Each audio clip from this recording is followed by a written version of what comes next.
Al Doc Ramiro Efes aquí en Radio Nacional. ¿Cómo está, Rami? Bien, che, todo bien. ¿Ustedes qué tal? Bien, contento de estar acá y con un día medio nublado, pero no está fresco, ¿viste? Viene un día raro de No, está invierno. bastante lindo afuera. Muy, Bastante muy. lindo. Dentro, consulto esto, ¿no? Me Que tiene siento, como. después de haber escuchado todo lo que venía hablando, me siento un poco mojado. Aunque no está lloviendo, no sé si está largando para afuera. ¿Te fijas en tu silla? Claro, puede ser que la silla Ay, se mirá, está. O es una gotera, no sé bien. no te he comido torta y esas cosas para comer ahora porque No, después de no, eso no se no. puede morfar nada. Solamente tomo este agua porque vi que la agarraste recién. Te seguí y vi que la agarraste. Te seguí. No son charlas para esta hora, ¿no? Pero ya está hecha. Y bueno, Ya ya está, está, sí, ya sí, está se dio charlado. así, Sí. el tema. Mañana viene una charla que tiene, tal vez por ahí sale medio random, pero una de Mocus Operandi, ¿no? Porque hay categorías, pero eso lo vamos a dejar para mañana y algún día me gustaría hablar literalmente sobre el tema de lo que significa los mocos De en el mocos y organismo. saliva. Bueno, dale, ¿Eh? me lo llevo y lo hablamos, ¿por qué Porque no? Sí, es un claro que sí. tema, me parece bastante interesante. Sí, sí, claro que sí. Me entero hace poco, hace muy poco, yo siempre a mis hijos, hijas, diciendo cuando había, no te lo tenés que tragar, tenés que escupir, bla, bla, bla, bla, bla, bla. También no había problema me dijo un médico. ¿O está bien o está O mal? sea, a ver, lo que pasa es que el tragar el moco en sí no sería ningún problema porque vos te estás tragando todos detritus y proteínas y cosas que después Ujú. van a ir a la materia fecal. El tema es capaz el hacer así con la nariz, porque ahí sí el moco va para los senos paranasales, que son Ah, los bueno, hay otro agujeritos que tema. están acá y en la parte de acá, en lo que forma la famosa sinusitis.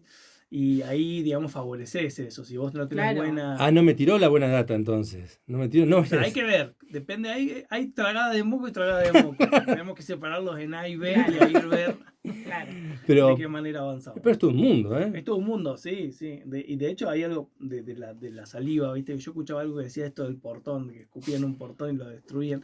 Es Eh, literal como lo que producía. hay una cosa que yo cuando lo estudié en su momento me llamó bastante la atención, que la digestión de los alimentos empieza en la saliva, en la boca, porque la saliva tiene unas enzimas que destruyen proteínas, que en realidad son como son una evolución de las enzimas destructoras de proteínas de los venenos de los animales. Ah, mirá Que eso. de alguna manera es lo mismo que hace el animal cuando muerde y El dragón de destruye. Komodo, por ejemplo. Claro, que destruye con su propia saliva directamente las proteínas de la piel o del tejido de lo que come.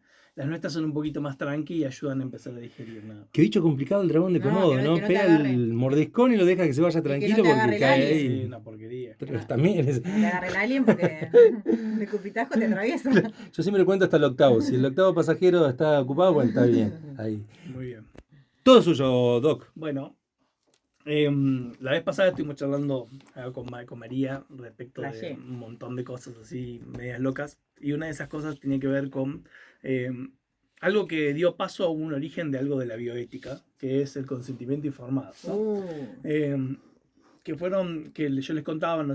Que de unas células, ¿sí? Que se tomaron de una muestra de un cáncer de cuello uterino de una mujer, y que son células que hasta hoy en día siguen viviendo, a pesar de que esto fue en el año 51, y que se siguen utilizando en todos los laboratorios del mundo, se sacan hijas y se siguen usando y usando y usando, ¿no? Increíble. Y la familia Yo me quedé- hasta hace poco tiempo, la familia no sabía demasiado al respecto y hace poco tuvieron una devolución, hace poco, estoy hablando de unos 30, 40 años, pero igual es poco de la Total. historia, tuve una devolución de la empresa en la cual, digamos, se van a tener que apegar a ciertas normas dentro de lo que es el consentimiento informado. Pero el consentimiento informado verdaderamente, ¿qué es el consentimiento informado? Primero, por las dudas, el Bien. consentimiento informado es que vos, si yo soy un médico X que te va a hacer tal procedimiento o te voy a dar tal medicamento, digamos, hay veces que se informa verbalmente, pero hay muchas otras veces que cuando ya tiene un riesgo mayor la práctica o la tecnología que yo voy a utilizar, te hago firmar un papel en el cual te explico cuáles son los riesgos y cuáles son las posibles consecuencias de eso que vamos a hacer, porque la realidad es que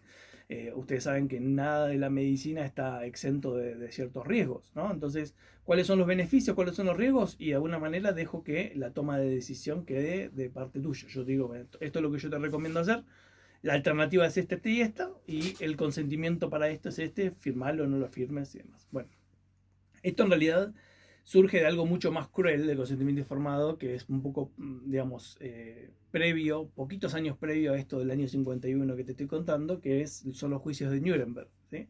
en el año 46 y 47, que fue cuando se hicieron esos juicios, son los juicios que se le hacen a los grandes mandos nazis después de la Segunda Guerra Mundial.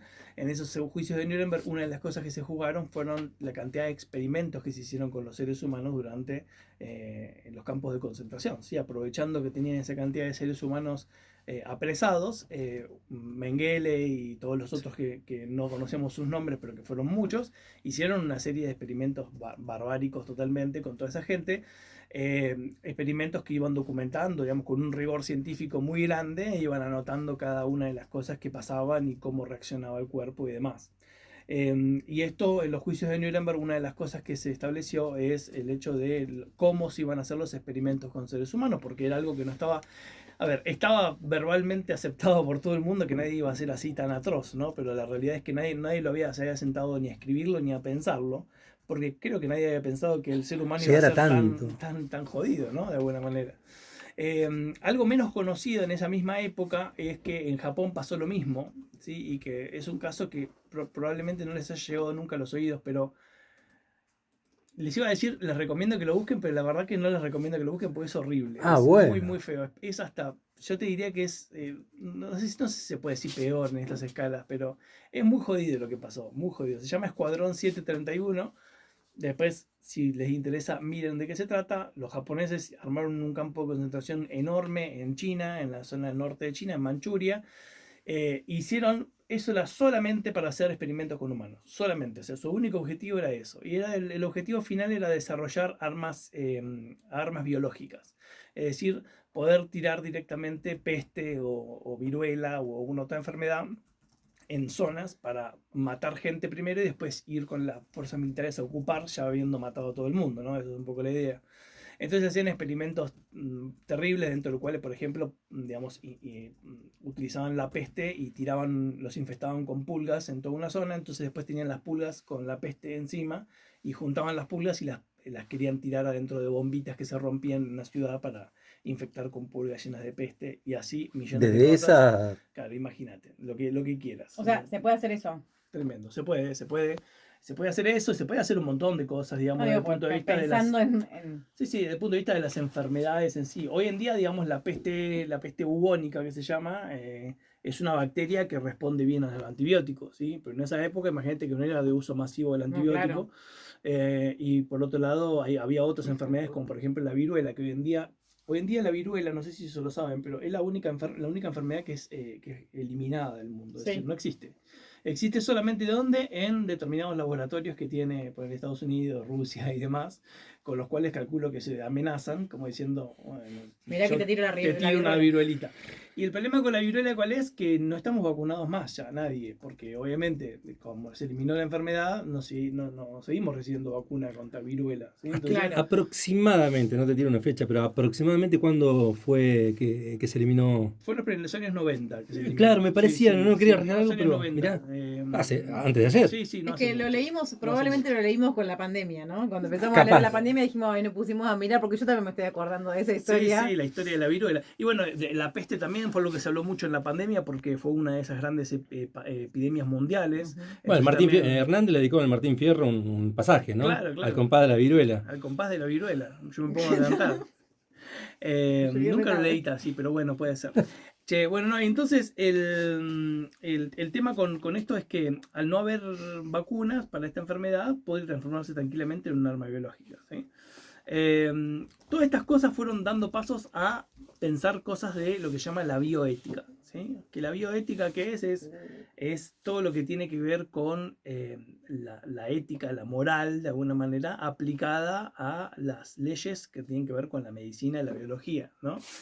Y eso es un temón inmenso. Tensión constante de ver ahí, ¿no? Sí, es un tema gigante, porque cada vez que sale una nueva tecnología, la que quieras, esa tecnología va a influir sobre ciertas cosas del orden natural de las cosas, por decirlo de alguna manera, ¿no? Entonces, al estar afectando eso, vos también estás afectando de alguna manera ciertos valores y ciertas creencias, que pueden ser religiosas, pueden ser morales, pueden ser legislativas, ¿sí? Como abrís ventanas todo el tiempo de temas. Entonces, bueno, me pareció interesante hablar un poco de bioética y hablar de cuáles son sus orígenes y cuáles son los principios de la bioética, ¿no? Que es una rama es una rama de la filosofía y también es una rama de la medicina, digamos. O sea, hoy en día un comité de bioética, los comités de bioética deberían tenerlos todas las instituciones públicas de salud, ¿sí? Justo hice una averiguación hoy temprano, hablé con la gente del hospital de Esquel, en este momento no tienen, pero tuvo. pero creo que tuvo, el que tiene es el hospital de Madrid y el de Rawson, y bueno, lo ideal sería que el día de mañana se puedan conformar en cada uno de los hospitales. Y esos comités generalmente no son solamente de médicos, sino que son médicos, son abogados, debería haber algún filósofo, es lo que se recomienda, que haya filósofos, que haya sociólogos, y también puede estar la presencia o no de alguna entidad religiosa. Entonces, en ese comité y en esa mesa de trabajo se trae un caso en particular y a partir de la charla de ese caso en particular cada uno da su opinión y su experiencia al respecto, ¿no? Ahora les voy a mencionar un caso argentino que tuvo una de las primeras experiencias del comité de bioética que no salió nada bien, pero bueno, que como primera experiencia son las que van apareciendo, ¿no? Entonces, la bioética, después de todos estos juicios de Nuremberg y después de ciertas cosas que fueron pasando después, hubo un caso muy grande en Alabama, en Estados Unidos, que se llamó el experimento de Tuskegee. El experimento de Tuskegee agarraron 300, 400 individuos de raza negra, trabajadores rurales, sin ningún tipo de escolaridad, y con la idea de estudiar la enfermedad de la sífilis, ¿sí? Que es una enfermedad bacteriana de transmisión sexual o por vía materna también en el embarazo. Querían estudiar la sífilis y lo que hicieron fue decirles a ellos que estaban tratándole la enfermedad porque estaban todos infectados con sífilis. La cosa es que en realidad nadie tenía sífilis, sino que le pusieron sífilis a las 400 personas.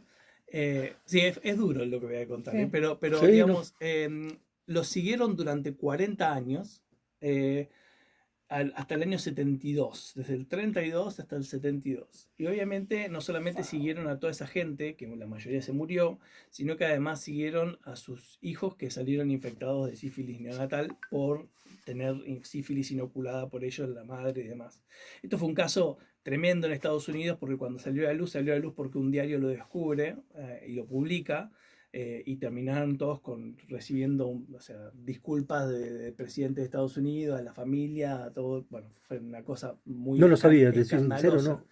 Claro, fue uno de los grandes casos padres de la bioética moderna, porque lo que sentó las bases para una cosa que llamó el informe Belmont, que dijo: vamos a decir ahora cómo hay que hacer experimentos con humanos. O sea, esto no puede volver a pasar nunca más en la historia, ¿sí? Lo otro, digamos, o sea, lo tomaban como crímenes de guerra, ¿sí? Pero esto no pasó en una guerra, esto pasó en un país supuestamente democrático, con igualdades y demás.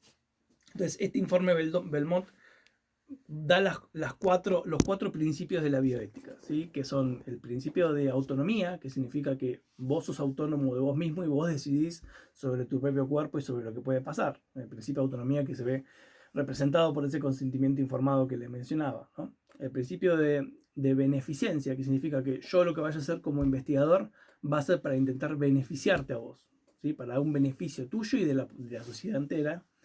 El principio de no maleficencia, que es precisamente esto, no hacer daño, ¿no? El principio básico de la medicina es, desde la época de Hipócrates, es primum non nocere, que significa primero no hacer daño, ¿no? Entonces, el principio de no maleficencia es central para poder hacer investigación con humanos.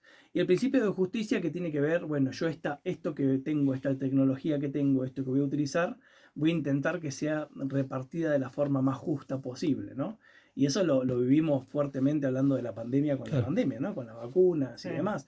No, por eso digo que es para preguntarnos, ¿fue repartido justamente? ¿Lo recibimos todos los países en los mismos tiempos y en las mismas cantidades y el mismo producto?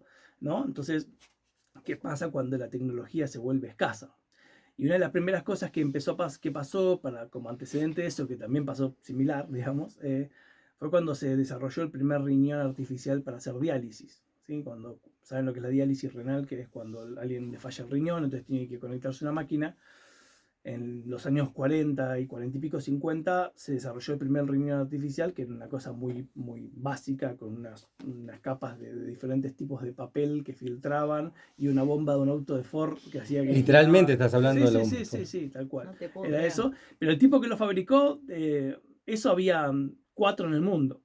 Y había pacientes renales que se morían como pasto afuera, había 100.000 esperando afuera. Entonces, esa tecnología no podía ser usada con todos. Entonces, de alguna manera, el principio de justicia no era posible de ser. ¿Sí? Entonces, ¿cómo hacían? Fabricaban un montón, no llegaban a tiempo a fabricarlos un montón. Y además, los pacientes tampoco andaban tan bien, porque era un coso de cartón, ¿no? O sea, era una buena tecnología para usarlo en determinados casos muy puntuales, pero hay un montón de otros pacientes que no se iban a beneficiar de eso, ¿no? Entonces, cada vez que surge una tecnología nueva, ¿sí? Ya sea un medicamento o una tecnología médica de este tipo, ¿no? Aparecen estas preguntas, ¿no? Hay un caso bastante paradigmático en Estados Unidos, que la chica se llama Ann Quinlan. El caso Quinlan es un caso típico de bioética, de que se habla siempre en las facultades y demás. Es una chica que a los 20 años estaba haciendo una dieta hiper estricta de restricción alimentaria de hace 3-4 días que no comía para entrar en un vestido para una fiesta. Va a la fiesta y en la fiesta se emborracha y toma una droga que le convidan, y la combinación entre droga, alcohol y lo demás, claro, hizo que se desmaye. Cuando se desmaya, queda mucho tiempo con una hipoxia y queda en una muerte cerebral. Esa muerte cerebral en los años 60 en Estados Unidos termina en que ella queda conectada a un respirador que acaban de inventarse hace relativamente poco, ¿sí? Entonces los padres preguntaron, bueno, ¿y esto cuándo? Y el tipo de respirador dijo, y hasta que no lo desenchufemos, sigue. Y entonces los padres dijeron, pero esta ya no es mi hija, ¿no? Eran los padres los que estaban diciendo que no. Y empezaron a pasar los años y los meses y nada, entonces empezaron a ir a la justicia, los padres a que la desconecten, los médicos no querían hacerlo porque era matar. Tampoco conocí este caso, ¿eh? Claro, ni cerca. No, increíble. Un caso, ya te digo, paradigmático de la medicina, de la bioética. Entonces, no la quieren desconectar, van a la Corte Suprema de Estados Unidos, la Corte Suprema del Estado de Nueva Jersey, que es quien decide, y ellos dicen que sí, que hay que desconectarla, con la mala suerte para la familia y para ella de que cuando la desconectan, de todas maneras seguía viva a pesar de la muerte cerebral, y siguió viva 9 años más. O sea, en el año 1985 se muere por causas naturales, digamos, pero después de haber estado casi 12 años o 11 años con muerte cerebral.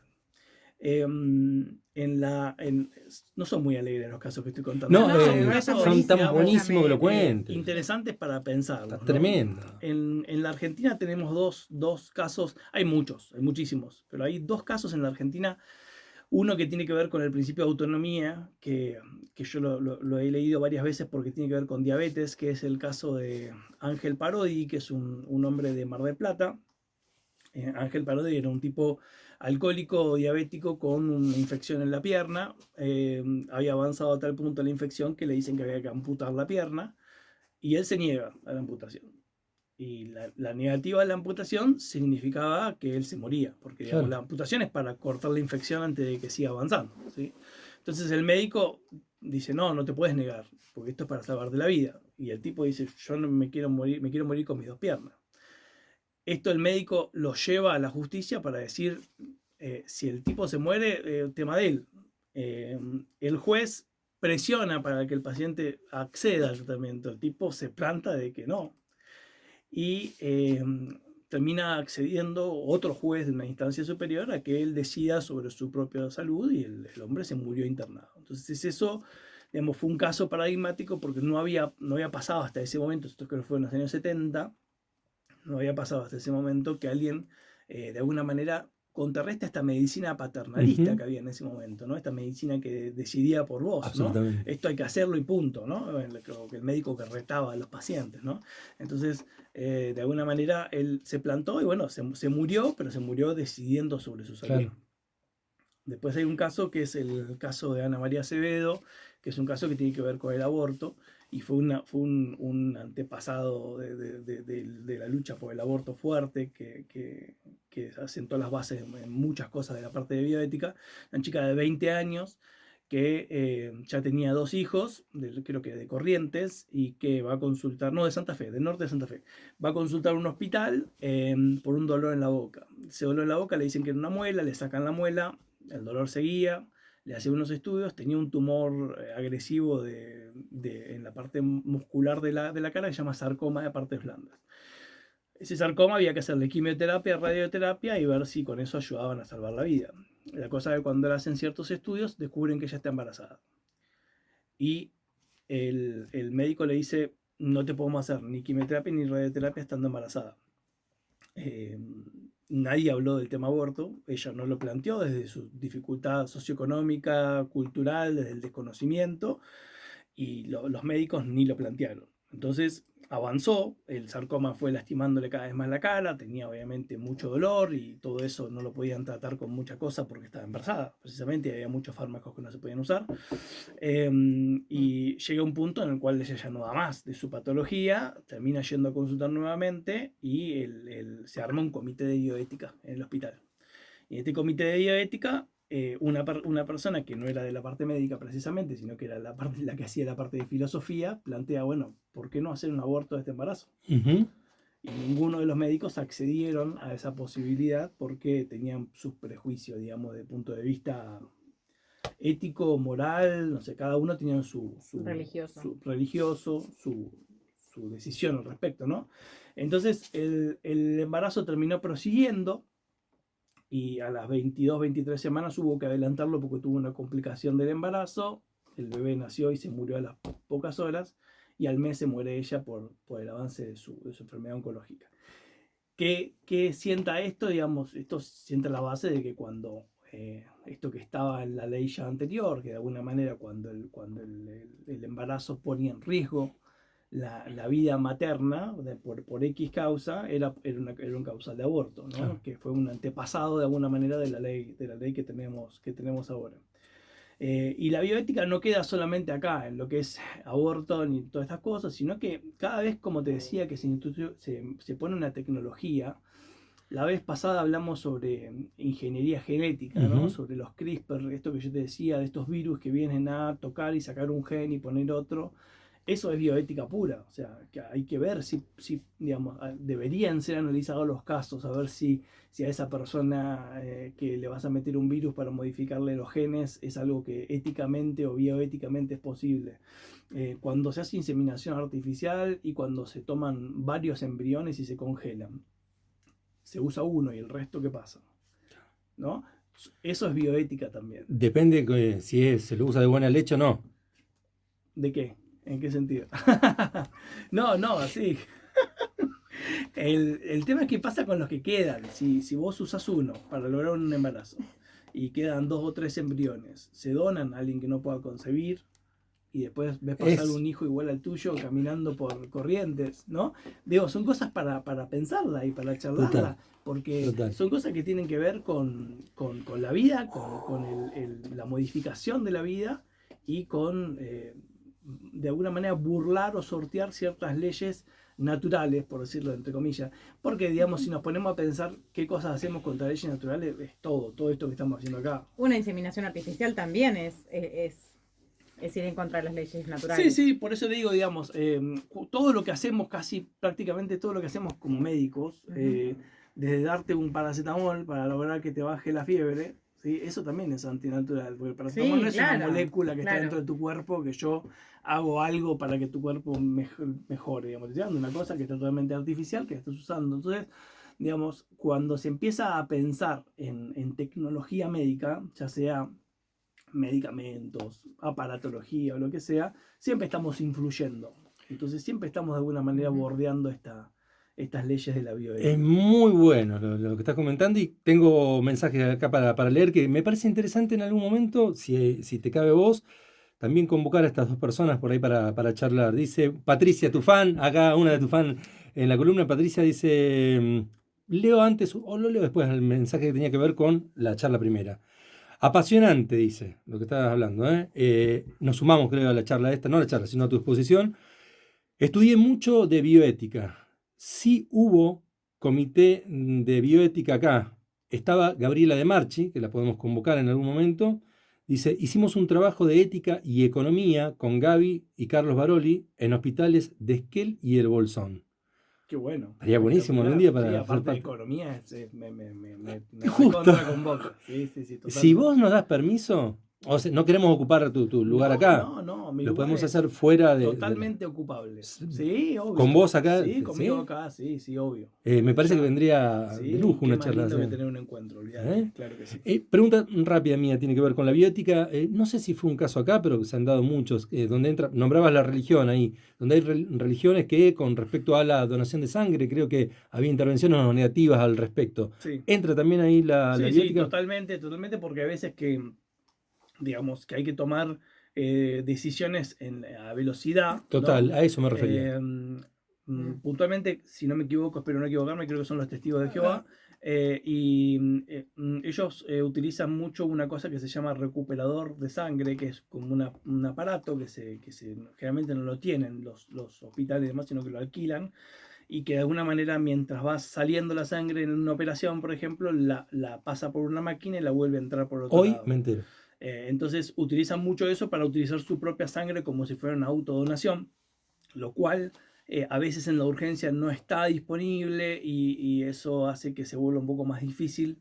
Pero bueno, obviamente creo que, como te decía recién, todas las decisiones, todas las convicciones ético, morales, filosóficas, religiosas de un grupo de personas tienen que ser consideradas a la hora de hablar de bioética, porque si no, no estamos considerando ninguno de estos principios que estamos hablando. Entonces, si el principio de no maleficencia, de no hacer mal, y ellos sienten o están convencidos de que de esa manera le estás haciendo un mal, y bueno, ahí ya hay uno que estás violentando, ¿no? Entonces, y el de autonomía ni hablar. Entonces, siempre estos cuatro tienen que estar respetados, con las dificultades que eso lleva, ¿no? Porque realmente no es tan fácil.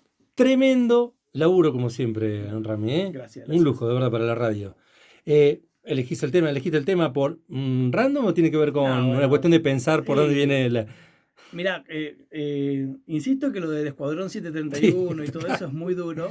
Y de alguna manera es como somos una jungla, ¿no? Entonces me pareció que cerrar con ese tema era un buen tema para eso. Ramiro, ¿cómo te seguimos profesionalmente? Bueno, en consultorio de diabetología, martes y jueves a la tarde, en Esquel Diagnóstico, Alberti 441, y por el Instagram, @RamiroFes diabetólogo, Fs con H y doble F. Muchas gracias, de verdad. De nada, chicos, gracias. Gracias a ustedes. Ramiro Efes.